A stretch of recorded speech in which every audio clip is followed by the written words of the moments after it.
लोग पढ़ रहे थे। और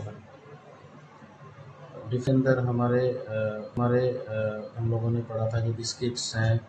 बिस्किट्स क्या चीज़ है, बिस्किट का जो वर्ड है वो कहाँ से आया। काफ़ी बार एक डेफिनेशन आती है कि डिफाइन बिस्किट्स, तो आप लोगों ने ज़रूर इसको करना है। और उसके बाद है कि अगर हम बात करें कि बिस्कोकुट वर्ड जो कहाँ से आया था, हम लोगों ने पढ़ा था कि लैटिन वर्ड या फिर ओल्ड फ्रेंच में बिस्कॉइट से यहाँ से इसको मिला था। उसके बाद कंट्रीज़ के हिसाब से कुछ थोड़ी सी डिफ्रेंशिएट किया जाता है। कुकीज़ या फिर हम लोग बोल सकते हैं कि क्रैकर्स को कुछ देशों के अंदर, जैसे अगर हम हमारे देश की बात करें तो हम लोग बहुत ज़्यादा इस चीज़ को डिफ्रेंशिएट नहीं कर पाते और हम लोगों के लिए कुकीज़ और क्रैकर्स लगभग एक जैसे हैं। लेकिन देशों के हिसाब से कुछ एक चीज़ें ऐसी हैं जो डिफरेंट है। कुछ देशों में कुकीज़ और क्रैकर्स को कॉमनली बिस्किट्स बोला जाता है, लेकिन कई जगह दोनों चीज़ों को डिफ्रेंशिएट किया जाता है। कुकीज़ का वर्ड है जो डच वर्ड से आया था, जिसके अंदर जिसका मीनिंग था स्मॉल केक, ठीक है, और यहाँ से इसका नाम पड़ा था। और the American began to use cookie, उन्होंने कुकीज़ वर्ड शुरू किया और उसके बाद फिर ये लेकिन इंग्लिश वर्ड्स, अगर इंग्लिश उसकी बात करें हम लोग तो वहाँ पर क्या है, बिस्किट ही वर्ड यूज़ किया जाता है कुकीज़ और क्रैकर्स के लिए। तो अलग अलग चीज़ें हैं। कुकीज़ और क्रैकर्स के बारे में इसके अंदर भी आप लोगों को बता दिया था थोड़ा सा कि क्या चीज़ें हैं। और अब अगर हम लोग बात करें क्लासिफिकेशन ऑफ बिस्किट्स की, तो उसके अंदर भी हम लोगों ने पढ़ा था कि बेस्ड ऑन टेक्सचर, या फिर हम लोगों ने पढ़ा था कि अगर हम लोग बात करें कि डो डेवलपमेंट कैसे करते हैं, या फिर फैट या शुगर परसेंटेज के हिसाब से हम लोग क्या करते हैं, क्लासिफिकेशन देते हैं, ठीक है। और जो मार्केट के अंदर, या हम कह सकते हैं कि बुक्स के अंदर मेनली दो तरीके से इसको ज़्यादा क्लासिफिकेशन जिसको हम कह सकते हैं कि ज़्यादा मिलती है, वो है based on texture and hardness, ठीक है। और सेकंड है the basis of forming dough pieces, जैसे फर्मेंट वायर कट है, डो क्या कहते हैं एक्सट्रूडेड टाइप है, सॉरी मोल्डेड टाइप है, वायर कट टाइप है। इस तरह के जो है टाइप ऑफ बिस्किट्स के हिसाब से उनको डिफ्रेंशिएट किया जाता है। तो हम लोगों ने फर्स्ट जो हम लोगों ने पढ़ा था लास्ट लेक्चर के अंदर on the basis of dough formation, उसके में मैंने वीडियोस भी शेयर किए हैं। अगर कोई भी बंदा वीडियो देखता है तो प्लीज़ हाँ वीडियोस देखता है, मैंने गूगल क्लासरूम के अंदर लिंक शेयर किए, तो प्लीज़ उसके जो लिंक हैं अपने ग्रुप्स में आप लोग ज़रूर शेयर कर देना, ताकि जो लोग गूगल क्लासरूम में कनेक्ट नहीं हुए हैं या फिर नहीं उन्होंने चेक किया है तो वो आके वो चेक कर लें, ठीक है। तो दो तरीके की बिस्किट्स की अगर हम यहाँ पर बात कर रहे हैं, एक है हार्ड डो बिस्किट्स और दूसरा है सॉफ्ट डो बिस्किट, जिसको शॉर्ट डो भी बोल दिया जाता है। तो आप लोगों को एक चीज़ पहले क्लियर कर देता हूँ कि बुक्स के हिसाब से, एरिया के हिसाब से कुछ, जैसे कि अगर हम लोग बात करें जब हम लोग प्योरली जो उसके हिसाब से जाते हैं ना, क्या कहते हैं जो हमारी जो होटल मैनेजमेंट वगैरह है, उसमें थोड़ी सी चीज़ें डिफ्रेंशिएट है क्योंकि वो पर्टिकुलर प्रोडक्ट्स के रिलेटेड बात कर रहे हैं, लेकिन हमें एक स्टैंडर्ड प्रोसीजर्स के बारे में हम लोग इसके अंदर पढ़ते हैं। तो यूएसए बेसिस पे हम लोगों ने पढ़ लिया था। ये है यूके बेसिस के ऊपर जो सेपरेट करते हैं वो दो तरीके से है, hard dough and soft dough. Hard dough का मतलब क्या है, hard dough has high water content and relatively low fat and sugar content. High water content क्यों है यहाँ पर, क्योंकि यहाँ पर जो हमारा जो कहते हैं कि जो ग्लूटेन कंटेंट है, प्रोटीन कंसंट्रेशन है, वो ज़्यादा होता है, ठीक है। In hard dough the gluten is partially developed और पार्शली डेवलप किया जाता है, और डेवलपमेंट जो अचीव की जाती है वो की जाती है taking strong flour having higher amount of gluten 9 to 10%, mixing for long time, or adding lower amount of sugar and fat and higher amount of water in dough to enable development of dough, ठीक है। तो ये इसके अंदर किया जाता है। और हार्डो बेसिकली हम लोग अगर बात करें कि वो उस टाइप के बिस्किट्स हैं जहाँ पर हम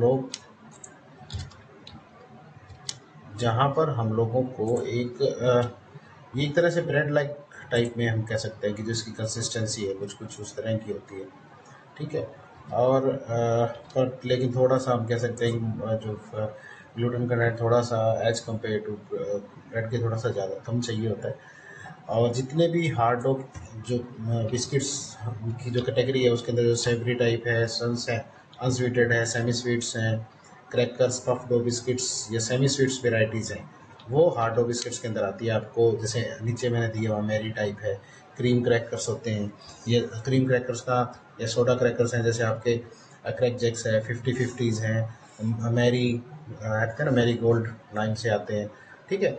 और जो कुछ एक ऐसे आते हैं जो काफ़ी अकेले छोटे छोटे साल्टी से आते हैं। तो इस तरह के जो बिस्किट्स हैं वो सारे हार्डो के अंदर आते हैं। यहाँ पर जो हम कह सकते हैं कि शुगर कंसंट्रेशन है उसको कम यूज़ किया जाता है, जबकि यहाँ पर जो फैट है उसकी परसेंटेज है वो थोड़ी ज़्यादा रहती है, और हमारा जो ग्लूटेन कंटेंट है वो भी ज़्यादा रहता है। तो दो तरीके के इसके अंदर आते हैं, एक तो sponge batter dough, drop biscuits या फर्मेंटेड सॉफ्ट डो, वायर का टाइप ऑफ बिस्किट्स इस कैटेगरी के अंदर आ जाते हैं।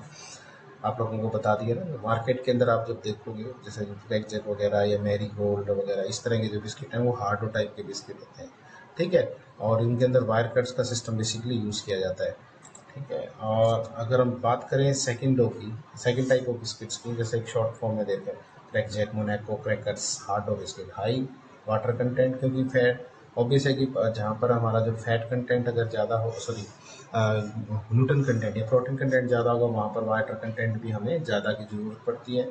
यहाँ पर फैट है थोड़ा लो और शुगर भी थोड़ा सा लो रखा जाता है, ठीक है। तो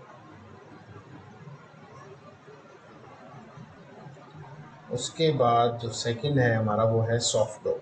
यहाँ पर लेस वाटर, क्योंकि वाटर कंटेंट लेस है यहाँ पर, क्योंकि हम लोग क्या करते हैं, less low fat, sorry low gluten content, या हम कह सकते हैं लो प्रोटीन कंटेंट या सॉफ्ट व्हीट फ्लोर को यूज़ किया जाता है, जहाँ पर ग्लूटेन थोड़ा कम है।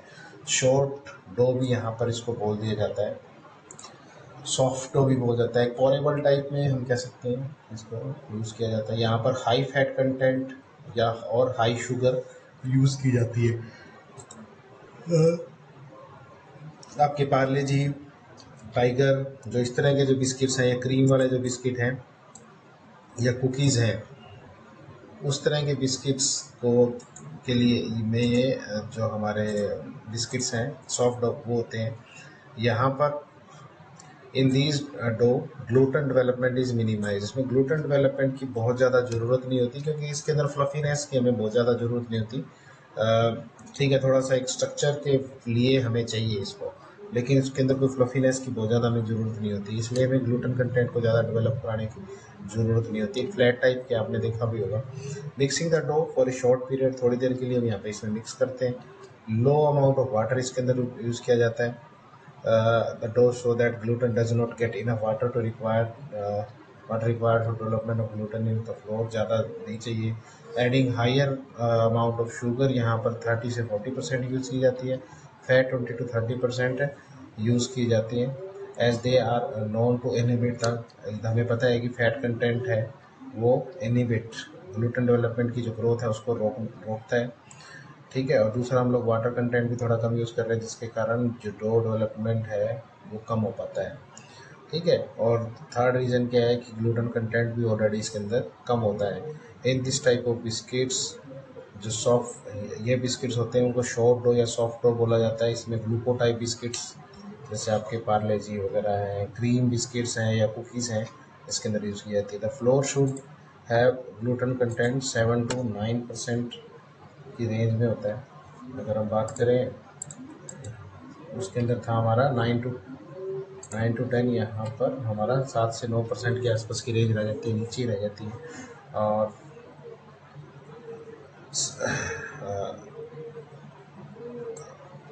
इसके अंदर हम इसको हटा देते हैं थोड़ा सा। ये हो सकता है कि आपके नोट्स में थोड़ा सा डिफरेंट हो, क्योंकि आपको मैंने बोला था कि मैं नोट्स से थोड़े से अपडेट करता रहता हूँ। तो ये लिंक, अगर इस पर्टिकुलर नोट्स के अगर आपको लिंक चाहिए हो तो मुझे आप प्लीज़ बता देना, ताकि मैं इसको आप लोगों के साथ शेयर कर सकूँ और आप लोग अपडेटेड फाइल है वो मेरी कर सको, ठीक है। तो जैम जेलीज भी ऐड कर देते हैं, आपने देखा भी होगा, जैम डाले टाइप के बिस्किट, जेली टाइप के बिस्किट हैं। स्वीट ग्लूको बिस्किट्स हैं, 15 से 20% फैट और 30% शुगर इसके अंदर यूज़ की जाती है। मिक्सिंग टाइम 10 से 20 मिनट होता है, 10 से 12 मिनट होता है।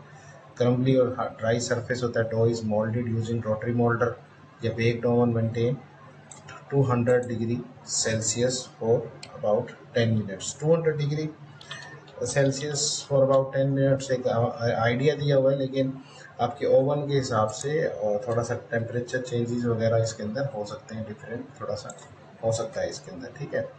और उसके अंदर cookies mention earlier the very soft dough से इसको बनाया जाता है। एक तरह से बड़े केक के फॉर्म में ये होती है। यहाँ पर फैट कंटेंट भी ज़्यादा होता है, शुगर कंटेंट भी बहुत काफ़ी ज़्यादा होता है। वायर कटिंग मशीन्स के अंदर, जैसे आप लोगों ने, आपको मैंने बताया था ना, घरों में जो आप लोग अपने उसमें जाते हो बेकरीज के अंदर, लोकल बेकरी के अंदर हम बिस्किट बनवाते हैं, तो वो देखा होगा आपने, थोड़ा सा गिराते हैं, वो तोड़ के नीचे हटा लेते हैं, फिर घुमाते हैं, फिर तोड़ के वो नीचे कर लेते हैं। तो वो जो तोड़ने वाला हाथ से वाला आता है वो ऑटोमेटिक आपको, बस आपने देखोगे भी आप वायर कट टाइप बिस्किट के ना, मैंने वीडियो सारे शेयर किए हैं। आप अपना गूगल क्लासरूम वाला लिंक आपकी मेल पे आया हुआ, चेक करना, नहीं तो जिसने देखा है वो ग्रुप्स में प्लीज़ लिंक शेयर कर दें। क्रीम बिस्किट्स हैं।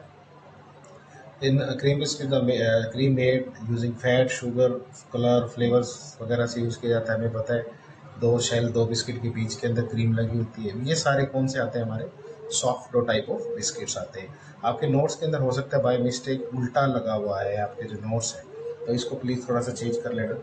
बिस्किट्स बनाने का सिंपली अगर तरीका है तो क्या होता है कि हम लोग सिंपली पहले व्हीट है, फ्लोर वगैरह को शिफ्टर से पास करते हैं, छानते हैं उसको। उसके बाद शुगर है, sugar is ground and fat is incorporated in molten form.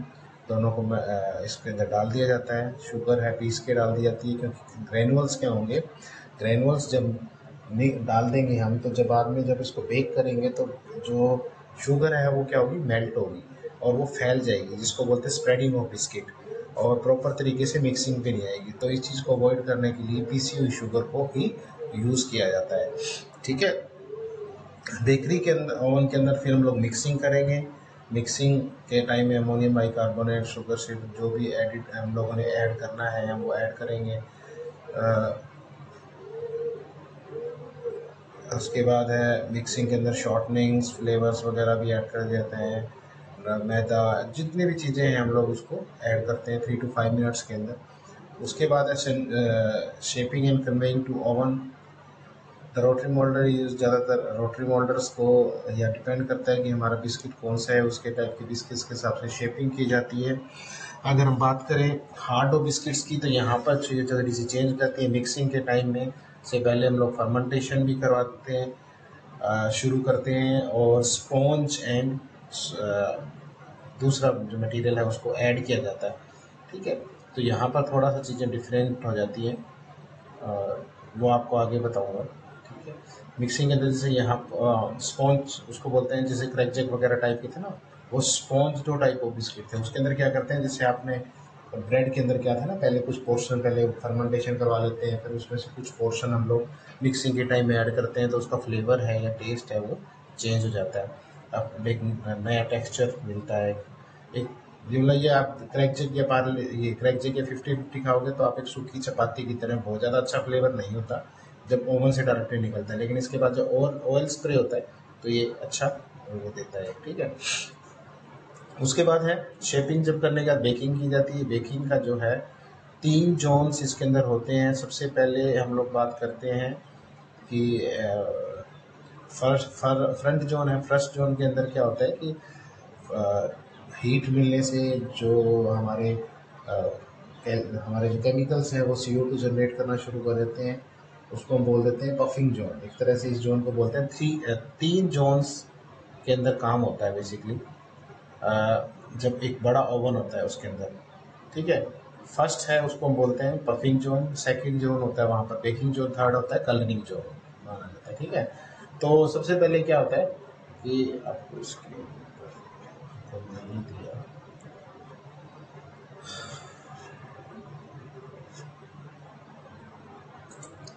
देखो पफिंग जोन बेकिंग जोन इनका बेसिक पर्पज़ क्या होता है कि बिस्किट में पहले तो थोड़ा सा फूलना जो है वो आना शुरू हो जाएगा, उसके अंदर मतलब हाँ शुगर वगैरह मेल्ट होनी शुरू हो जाएगी। ठीक है, फर्स्ट इसके अंदर ये आता है। सेकंड के अंदर क्या आता है, मिड जोन जिसको बोलते हैं, वहाँ पर क्या होता है कि हमारा जो मटेरियल है, जो जितनी भी एंजाइम एक्टिविटीज़ थी या फिर यीस्ट का जो था, अगर यहाँ पर यूज़ हो रहा है तो वो अगर जो काम है वो सारे बंद हो जाते हैं। यहाँ पर स्ट्रक्चर डेवलपमेंट शुरू हो जाता है। और स्ट्रक्चर डेवलपमेंट शुरू होने से क्या होगा, जब स्ट्रक्चर डेवलपमेंट होता है तो वहाँ पर उसकी इतनी स्ट्रेंथ बन जाती है। इसके अंदर एक आपको मैं इसके अंदर थोड़ा सा इजी समझ में आएगा। न्यूनिंग बेकिंग पाउडर्स वगैरह हो गए हैं, फ्लेवर्स, कलर्स,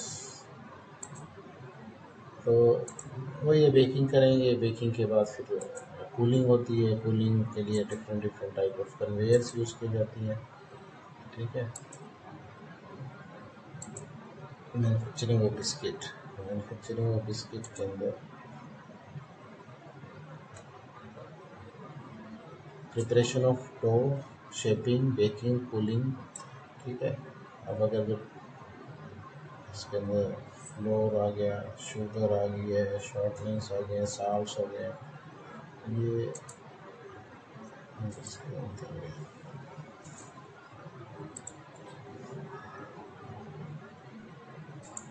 काफ़ी इम्पोर्टेंट टॉपिक है, अभी कई बार आ जाती है क्लासिफिकेशन। ठीक है, तो आप उसको ज़रूर करना है। There 3 type of oven used for baking. Cabinet oven होता है, रील ओवन होता है, continuous oven, tunnel type oven होता है। Continuous oven normally used in all industry के अंदर। टनल टाइप ये इसी तरह का जो है इसका बड़ा अभी जो सिस्टम है वो यूज़ देखा है मैंने, 90 मीटर तक के होते हैं। All 3 type of heat transfer, मैग्नी, कंडक्शन, कन्वेक्शन, रेडिएशन, तीनों तरीके की ही तरह से हीट ट्रांसफ़र इसके अंदर होती है। और baking temperature varies from 180 to 250 degree depending upon the type of biscuits baked. बिल्कुल changes during baking process. Product की अगर हम बात करें तो यहाँ पर फर्स्ट एक इनिशियल स्टेज है। इनिशियल स्टेज है जहाँ पर डेन जो डो एंटर होता है ओवन के अंदर, फैट मेल्ट होती है, sugar and chemicals also dissolve in water, the whole biscuit pieces become soft, fluid aerate, chemical start generating carbon dioxide. और यहाँ पर कार्बन डाइऑक्साइड निकाल के कि एयर एक्सपेंड करती है और वॉल्यूम है वो बिस्किट का इंक्रीज हो जाता है। ठीक है, उसके बाद है मिड स्टेज। मिड स्टेज के अंदर एज दिस इसको बोलते हैं पफिंग जोन। इनिशियल स्टेज को बोलते हैं पफिंग जोन। उसके बाद है mid stage as the temperature approaches boiling point, the protein coagulate and initiate the structure formation. यहाँ पर स्ट्रक्चर फॉर्मेशन होनी शुरू हो जाती है। This is followed by partial gelatinisation of starch. जो जेलेटिनाइजेशन ऑफ स्टार्च इसके अंदर कंप्लीट होती है यहाँ पे। When boiling point is reached, the water present is converted to steam and assist the increase in volume and maximize volume is achieved at this stage। यहाँ पर क्या है, आपको पता लगे कि बॉइलिंग पॉइंट है, जब पहुँच जाता है तो स्टीम जनरेट होती है और इंक्रीज इन वॉल्यूम यहाँ पर हो जाता है। इसके बाद यहाँ पर आके काम है वो बंद होना जाता है। अब यहाँ पर है फाइनल स्टेज में क्या है, dextrins are formed and sugar caramelisation होनी शुरू हो जाती है। Basic structure of biscuits is determined by coagulate protein and the partial gelatin starch and the remaining water. ठीक है, कोआगुलेट को कितना कोआगुलेट प्रोटीन प्रॉपर तरीके से कोआगुलेट हुआ है, टाइमली, या फिर पार्शियल जेलेटिनाइजेशन ऑफ स्टार्च है, और उसके हिसाब से स्ट्रक्चर है वो उसका सेलेक्ट होता है। उसके बाद है बिस्किट्स है काफ़ी अभी भी फ्लेक्सिबल है, काफ़ी सॉफ्ट होता है। और यहाँ पर अब शुगर जो है वो कैरामलाइज होनी शुरू हो जाती है और यह इसके कारण क्या है, कलर है वो आना शुरू हो जाता है। फर्मेंटेड डो बिस्किट्स है उसके अंदर यीस्ट है वो अराउंड कार्बन डाइऑक्साइड बनती है लेकिन डिस्ट्रॉय हो जाती है 52.8 डिग्री सेल्सियस यानी 53, और एंजाइमिक एक्टिविटीज़ हैं वो भी 65 डिग्री सेल्सियस के आसपास बंद हो जाती हैं। ठीक है। द कार्बन डाइऑक्साइड प्रोड्यूस्ड है increase the volume of the product. Aeration is mainly achieved by laminated layer. इसको ज़्यादा डिटेल में जाने की आपको ज़रूरत नहीं है। तो जब हम लोगों ने ये सारा कुछ कर लिया, 3 स्टेजेस आती हैं। फर्स्ट है जहाँ पर बिस्किट वगैरह जो केमिकल्स वगैरह हैं वो कार्बन डाइऑक्साइड बना रहे हैं, मेल्ट हो रही है शुगर, और बाद में उसके बाद है स्ट्रक्चर फॉर्मेशन और ये बेकिंग हो रही है, पक रहा है, और फाइनली क्या है वो कलरिंग, जो जिसको जहाँ पर कलर आता है। ठीक है। तो ये 3 स्टेजेस के तौर पे यहाँ पर जो है चेंजेस हैं वो बिस्किट के अंदर होते हैं। और उसके बाद हम लोग बात करें तो उसके बाद है कूलिंग की जाती है। Cooling conveyors are the cooling times is around 4 minute, 4 minute के आसपास यूज की जाती है। कूलिंग्स हैं, मल्टी लेयर फोर्स्ड ड्राफ्ट है। किस तरह की कूलिंग सिस्टम हमारे पास है, जैसे कई बार कन्वेयर्स हैं वो लंबी उनकी डिस्टेंस इतना कर दिया जाता है, कई बार एयर है ब्लो कर दी जाती है थोड़ी सी, फोर्स ड्राफ्टिंग कन्वेइंग। तो किस तरह का है, अलग अलग तरीके के डायरेक्शन में उसको फिल्टर्ड एयर यूज़ करने की जरूरत पड़ती है, क्योंकि अगर हम लोग मॉइस्ट एयर को यूज़ करेंगे या फिर डर्टी एयर को यूज़ करेंगे तो उसके में क्या होगा, बिस्किट अपना सारा ख़राब हो जाएगा। उसके बाद पैकिंग है BOPP, ये फुल फॉर्म ऑफ BOPP आप लोगों ने अपने नोट्स के अंदर आज के लिए एज असाइनमेंट के तौर पर उसके अंदर डाल दी है। फन फैक्ट्स है, ये कोई ज़्यादा ज़रूरी नहीं है आप लोगों के लिए पढ़ना, लेकिन अगर आप चाहो तो इसको पढ़ सकते हो। ये कुछ एक इंटरेस्टिंग फैक्ट्स हैं जो बिस्किट से रिलेटेड इसमें डाले हैं। तो ये था हमारा एक तो हम लोगों ने पढ़ लिया था। फर्स्ट था हमारा बिस्किट की जो classification on the basis of how they makeup या हाउ दे फॉर्म्ड, तो हम लोगों ने पढ़ लिया था। शीटिंग कटिंग टाइप होगी। और दूसरा हम लोगों ने कि बिस्किट से वो अगर हम लोग बात करें based on textures and hardness. और जो थर्ड है हमारा वो स्वीटनेस के हिसाब से है, तो उसको हम लोग नहीं करेंगे, मतलब कितना मीठा है और उसके हिसाब से वो कई जगह उसको क्लासिफिकेशन की जाती है। ठीक है। तो अब हम नेक्स्ट जो हमारा टॉपिक है वो हम करेंगे कुकीज़ के बारे में। ठीक है। कुकीज़ आप लोगों को पहले ही बता दिए कि कुकीज़ और क्रैकर्स को बनाने का तरीके में बहुत ज़्यादा कोई डिफरेंट नहीं और होता, और ज़्यादातर ये रोटरी मोल्डेड टाइप में होती है, लेकिन कई जगह depositing type of wire cut type या कटिंग मशीन्स का भी इसके अंदर यूज़ किया जाता है। दोनों को प्रिपेयर करने का तरीका लगभग एक जैसा सा होता है। जनरली कुकिंग 2 मेथड से बनाई जाती है, क्रीमिंग मेथड और दूसरा है हमारा all in one method. Creaming method यानी यहाँ पर इसके बारे में चलो नेक्स्ट में बात करेंगे टॉपिक में कि क्रीमिंग मेथड क्या होता है, या फिर हमारा ऑल इन वन मेथड क्या आता है। उसके बाद बेकिंग के बारे में पढ़ेंगे, फिर कूलिंग और पैकिंग, फिर नेक्स्ट हमारा क्रैकर्स आएगा, क्रीम क्रैकर्स, स्नैक्स क्रैकर। उसके बाद है इनके कैसे हम लोग पढ़ेंगे finally manufacturing of biscuits, manufacturing technology of biscuit, cookies and crackers. जो हम लोग अभी ऊपर पढ़ रहे हैं कुकीज़ क्या है, क्रैकर्स क्या है, इन लोगों इस चीज़ों के बारे में हम लोग थोड़ा सा डिटेल्ड फॉर्म में पढ़ेंगे कि कैसे कैसे ये बिस्किट्स बनते हैं, कुकीज़ हैं, और बेकिंग क्या स्टेप क्या होता है। उसके अलावा रोटरी मोल्डिंग क्या है, शीटिंग है, इसके बारे में थोड़ा थोड़ा और फिर आगे हम लोग पढ़ेंगे। बिस्किट्स का हो जाएगा आप लोगों के शुगर है। ठीक है। कीवर्ड्स कोई भी सब्जेक्ट अगर आपका टॉपिक है, अगर उसके पीछे कोई भी कीवर्ड्स दिए हुए हैं तो उनको ज़रूर सीरियसली आप लोग करो, और उसको करने से आपके 2 बेनिफिट होंगे। आपके पास 2 नंबर के जो क्वेश्चंस हैं कुछ हद तक तैयार हो जाएंगे, और डेफिनेशंस हैं आप लोगों की तो तैयार हो जाएगी। बल्कि इवन आप एक काम करो, ये जो कीवर्ड्स हैं एज ए असाइनमेंट के तौर पे प्लस BOPP की फुल फॉर्म, कौन कौन से keyword, biscuit, cookies, crackers, hard dough biscuit, soft dough biscuits और शॉर्टनिंग, ये आप लोगों ने एज ए असाइनमेंट आपके ग्रुप में डालनी है। इवन मैं आपको क्लासरूम में भी, गूगल क्लासरूम में भी इसको अगर हो उसका तो मैं डाल दूँगा।